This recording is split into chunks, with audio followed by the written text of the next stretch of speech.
are live. It worked, Sue. We are. Except my name's not Mireille Wagner. Oh my goodness. Yeah, that's hysterical. That's I'm wondering, can you click down on the bottom of your face? There should be something that you can change the name. I wonder how we change that. Edit name. There we go. I'm going to change Sue Ritchie. Can you change it? I think I can. I'm sure you could too. How's that? Very good. Okay, so we're live. Welcome to Mindshifters. And on this episode, I have Sue Ritchie. Sue Ritchie is a fertility coach who supports couples who are trying to conceive by taking an holistic approach. She is also the author of an award-winning book called Love Your Gut. Welcome to the show, Sue. Well, thanks very much, Mireille. It's really lovely to be here, and I'm really looking forward to it. Perfect. So I actually found you on LinkedIn through a post that you made, and I actually went back today just to look at the post because I remember commenting on it. It was a post that said 10 ways to prepare for conception. And I read it. It had all these little blocks about what you can do to prepare for conception. And it just hit home that every single thing that you wrote there is what I tell my clients to do. And I support clients with autoimmune. And when we chatted, I didn't even realize that you have your own story of autoimmune disease or condition. So do you want to take us back there? How long ago was that, and what were you struggling with? Oh, it's probably about 13 years ago now. And what was the symptoms you were struggling with? It was I had Hashimoto's disease. Okay. So, which is, as you well know, an autoimmune disease that affects the thyroid gland, making it underactive. So, for those of the people that are listening who don't know what kind of symptoms one would be experiencing with Hashimoto's, can you describe what you were feeling that took you to a doctor to get this diagnosis? Well, I mean, the first thing was actually being really tired and having no energy and, quite struggling like that. But also I had a lot of other health issues going on as well, which weren't great. And, I was running my own business. I had a direct marketing business at the time. And I had brain fog. I had horrendous memory problems. That some days I thought I was really going mad, literally mad, and it was very difficult because I'd have to sort of check all the work I was doing with clients and come back to it later, because I found myself making odd mistakes, which I just couldn't figure out why I had done things, if you like. It was really quite scary. I also had joint pain. I kept having recurrent cystitis. And I think the odd one I had was also having itchy ears. So itchy inside the ear, which would always come on just, when you're trying to go to sleep, and infuriating. So those were really the sort of key things that were going on. That's an interesting symptom that I haven't quite heard yet. I mean, what did you draw that back to? Well, ultimately, it really came out as part of when I actually just come back to sort of gut health. It is a sign of gut microbiome not being in a good place, and it's really down to something. The Candida is probably the main cause, if you like, of things like that. Wow, that's interesting. So how did you begin to resolve your symptoms? Well, I mean, the first thing was obviously I went to the doctors, and it probably took me 6 months before I got a diagnosis. I kept being told that I just had a virus and I would feel better in a couple of weeks. Ultimately, the doctor did a blood test, and I was very lucky as well, actually, that the blood test that was done for my thyroid was also one to check for autoimmunity as well. And I know in a lot of cases, that isn't always done. It's just done just to check whether the thyroid is functioning properly or not. And it does make a big difference to know whether it's autoimmune or not. Okay. And they're actually taking the thyroid antibodies? Was that yes, yeah. Okay.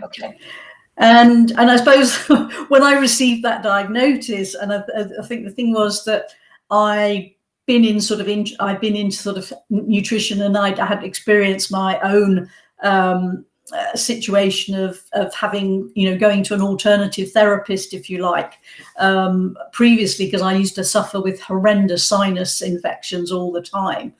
And by actually sort of changing my diet, I was able to actually, get rid of those altogether, which was great. So, my immediate response was, well, I can get my immune system back on track and get well again.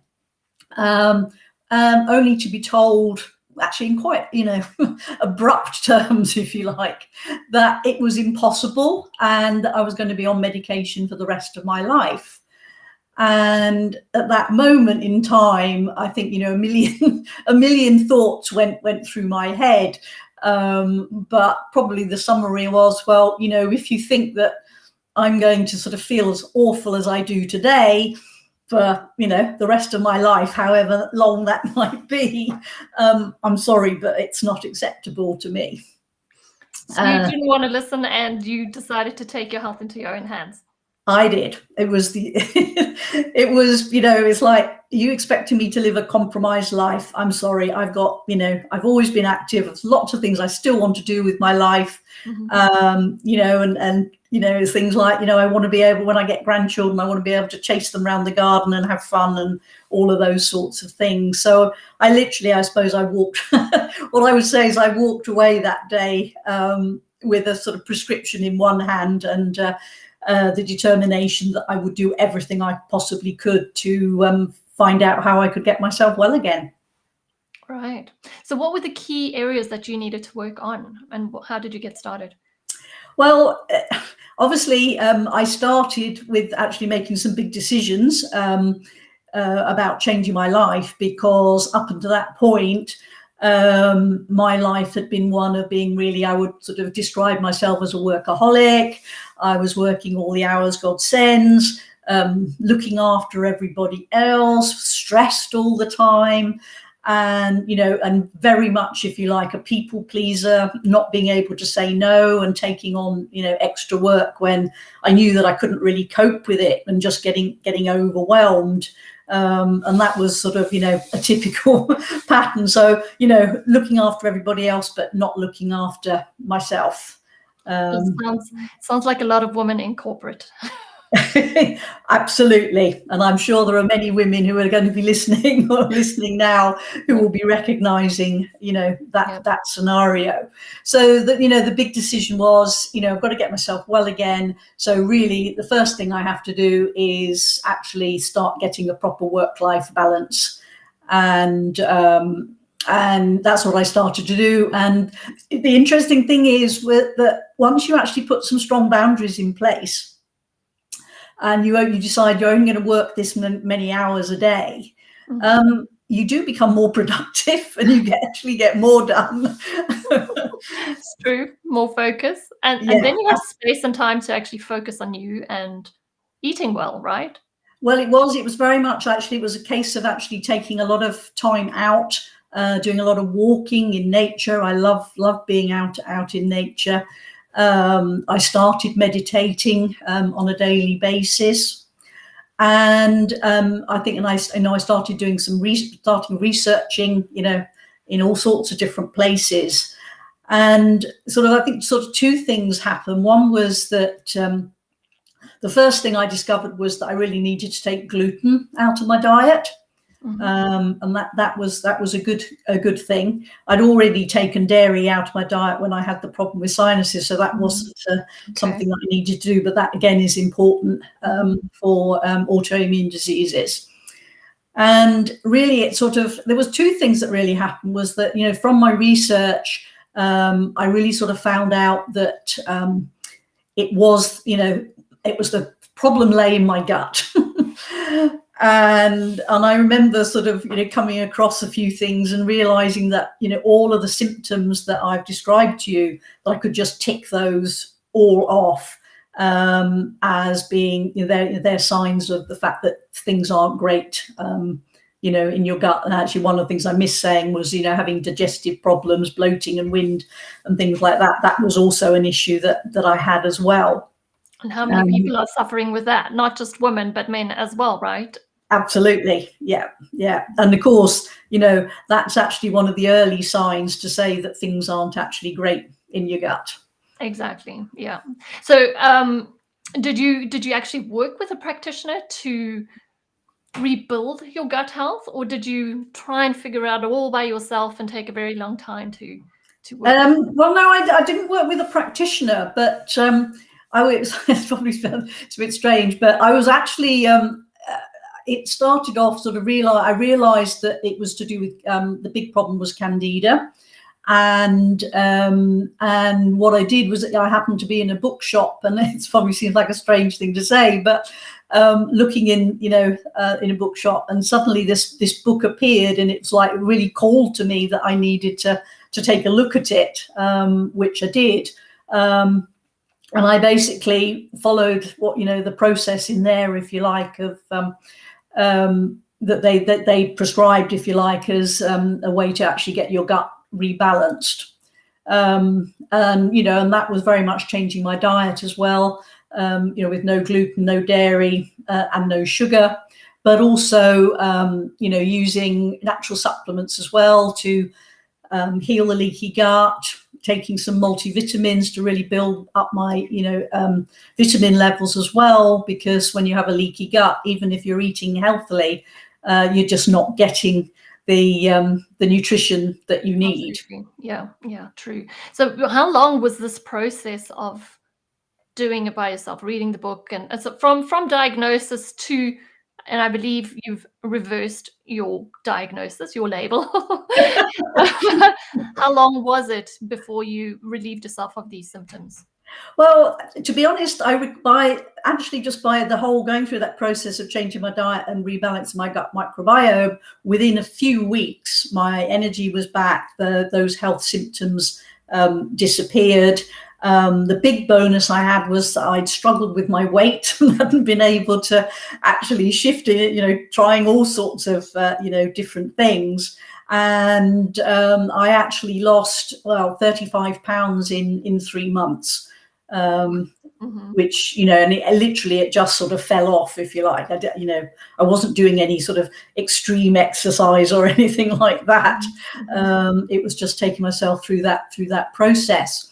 And but I also think that the other thing was that, and I lost my train of thought. Catch myself back again. Yeah, so it really was actually very quick. For the fact that you were diagnosed with an autoimmune disease, it sounds like you weren't struggling with the symptoms for very long, because I know a lot of people are living with autoimmune for 5, 10, maybe even 15 or longer years, and then it takes a lot longer to unwind the whole process. It sounds like you were not struggling for as long, and therefore it resolved itself by making the correct changes relatively quickly. Yeah, it was, and I was quite surprised, really, and quite amazed that it happened so quickly. And I think and the key thing was actually changing my diet was very key in this. And and ultimately, if you like, after those first 3 months, I really started to feel a hell of a lot better again. And it was then that over the next 18 months, really, I just listened to my body and was able to reduce my medication little by little, and by sort of 18 months I'd come off it totally and recovered. Wonderful. Yeah, great story. So tell me, how did you get into helping women with fertility and helping them conceive? Well, obviously, once I'd gone through this whole process myself of, getting myself well again from autoimmune disease, I knew that, autoimmune diseases are a big issue for an awful lot of women today. And unfortunately, you know, going the sort of normal medical route, if you like, many women are just not getting the support, or, you know, the way to actually address it, if you like, and to improve it and to get rid of it, you know, from the sort of medical profession, unfortunately. So it was like, well, you know, I've found this out. I need to share this with other women and help other women to do exactly the same, because, you know, it's not a great place to be. And I knew that I could help people. Yeah. So I started by actually, you know, I trained in coaching. I'm a master coach, but I'm also trained as a kinesiologist as well, and started to work with women who have the same, you know, autoimmune diseases, and particularly Hashimoto's. And, you know, from that realizing, and also from my own scenario as well, was that it's not just about the physical. It's all related with, you know, emotional and spiritual, connected with, you know, your relationship with your partner, your family, all sorts of, you know, what's going on at work.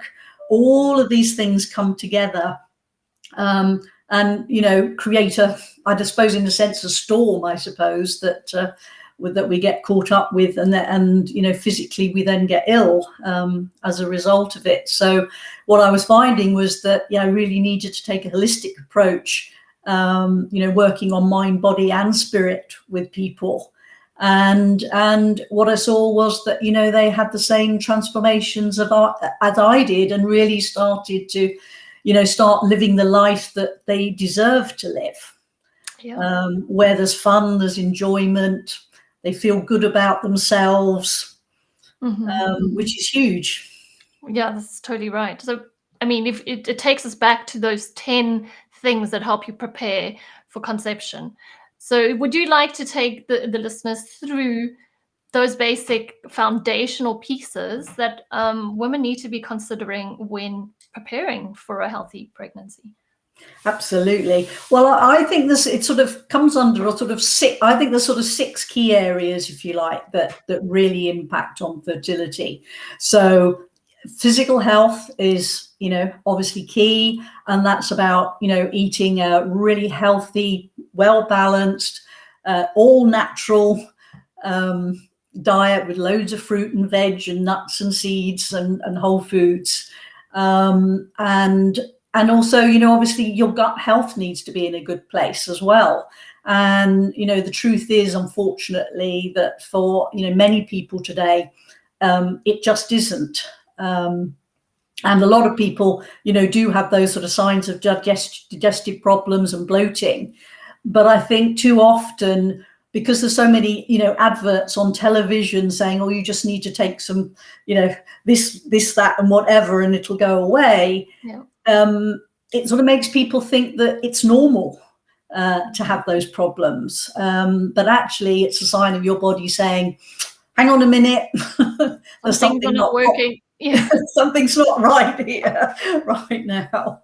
Yeah, absolutely. And one of the major symptoms that I think a lot of people are also experiencing is this reflux, or like you say, the gas and the burping is also a key sign of, you know, reflux beginning, and that they're not digesting their food well. But the first thing that they're getting is an acid suppressor.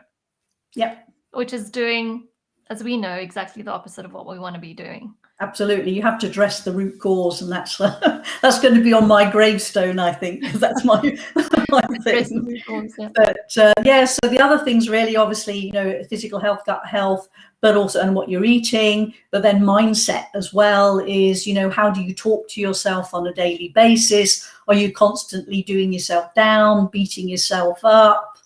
And, you know, it's very easy when you're trying to conceive to get really caught up into those, I'm never going to get pregnant, you know, why isn't my body doing what, you know, every other woman's body's meant to do?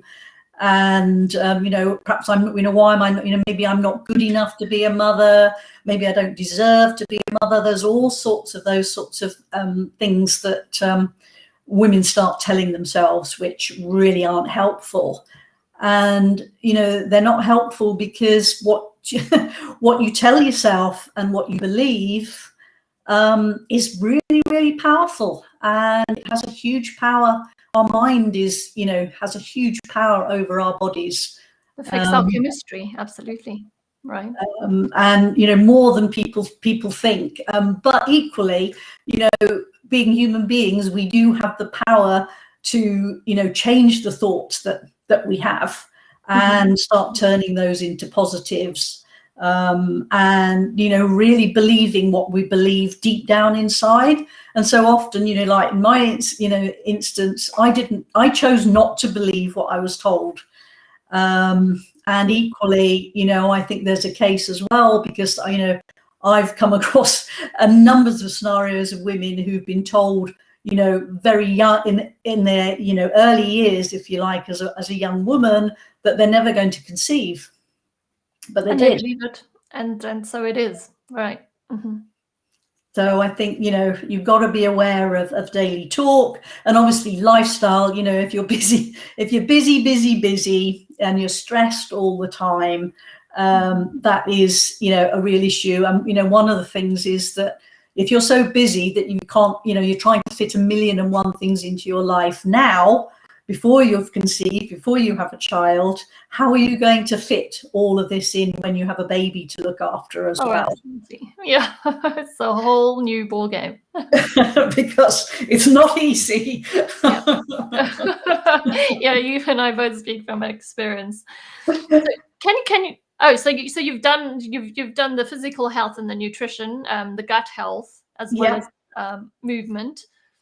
Yeah, so lifestyle, stress, and of course stress is a big factor. And I think what a lot of people maybe not understand and realize is that stress is one of those ancient systems that runs in our body, and it's there to get us to, you know, it's the fight and flight system. So we need to run as quickly as we possibly can to get away from that, you know, saber-toothed tiger, if you take us back to cavemen times, which is where this has all come from. But, you know, unfortunately, when you're in that situation, a life and death situation, your body shuts down all the systems it doesn't need to get you from out of that danger. And the reproductive system is one of those. So if you're constantly stressed all the time, then, you know, it is something that you need to start, you know, using techniques to relax, move away from stress, maybe look at, you know, why are you stressed, and understanding it more. Yeah, perfect. Seeing that, you know, it's obviously all got a lot to do with hormones and gut health. Can you explain the relationship for the listeners about hormones and gut health? Yeah, well, the gut is a fundamental part of us, which basically will decide whether we stay healthy or we go to disease. And it's in the gut where actually hormones, a lot of hormones are actually made, but also balanced. And of course, estrogen, which is a really important hormone when it comes to fertility, is actually balanced and managed in the gut. So, you know, if the gut's not in a good place, then it's likely that, you know, your hormones are not going to be in the best place either. So, and that's another reason why, you know, getting gut health into a really good place is a good place to start. Perfect. Are you using any testing with your clients at all? And if so, what kind of testing? I take them through a sort of physical analysis, which is that it's been a medical approved physical analysis, which actually identifies which systems and how they're working in the body. But also I'll look at doing particularly omega-3 testing, because omega-3 is very important.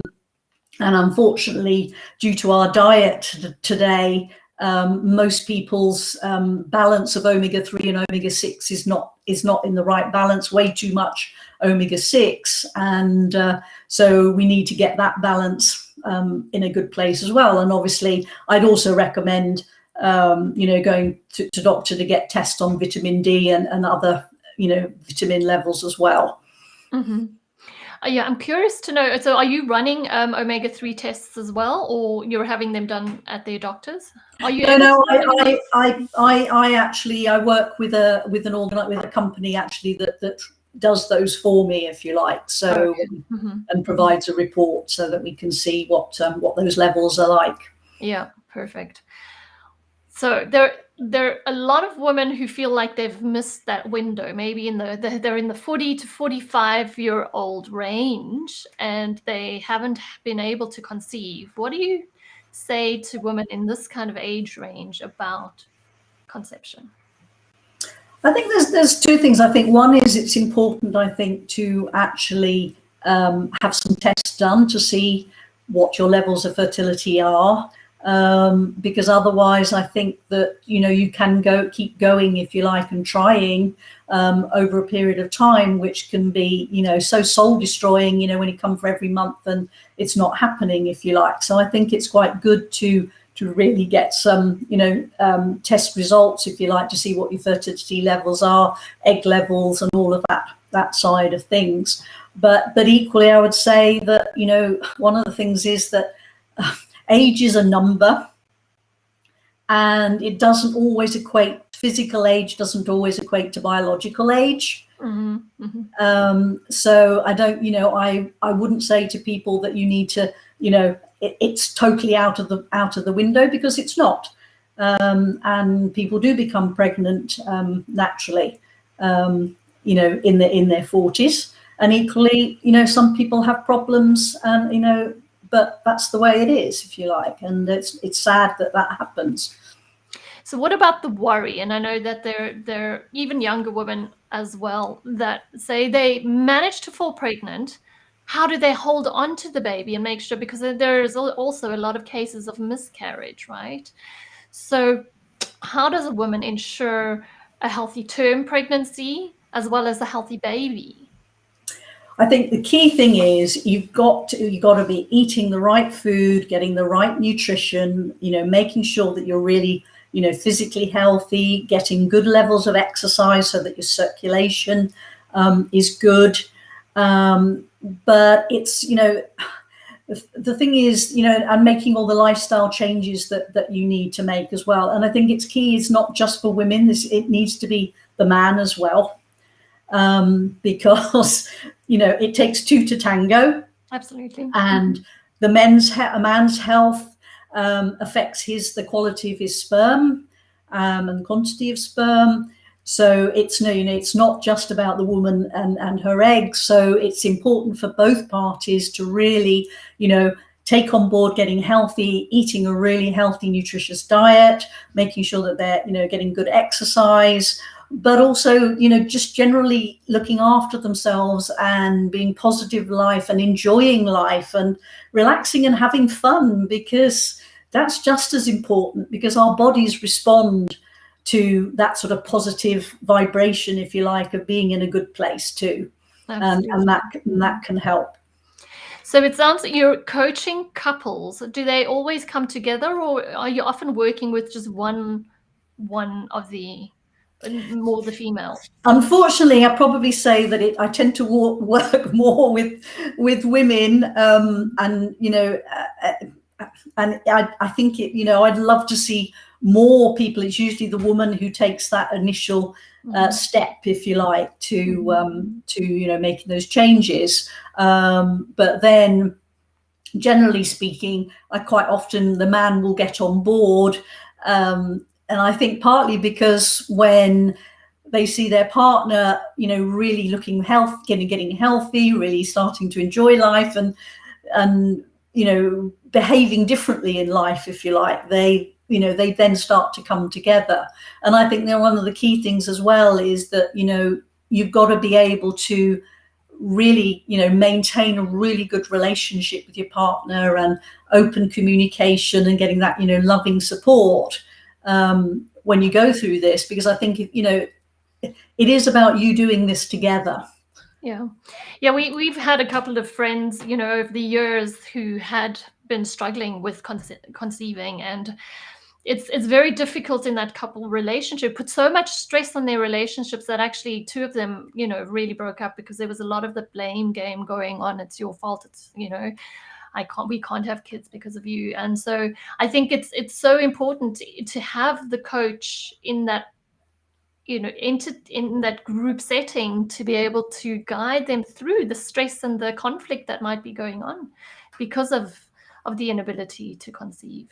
Yeah, oh, absolutely. And that is a key part of the work that I do with couples, because in normal scenarios, of relationships, maintaining a good relationship, if you like, isn't that easy. We all have to do some work with it. But of course, when you're in a situation where you're trying to conceive and it's not happening, it can put a hell of a lot of pressure on both parties. And and I think people start to shrink away from living a normal life and not going out and having fun and socially and doing those sorts of things. So that togetherness is so important.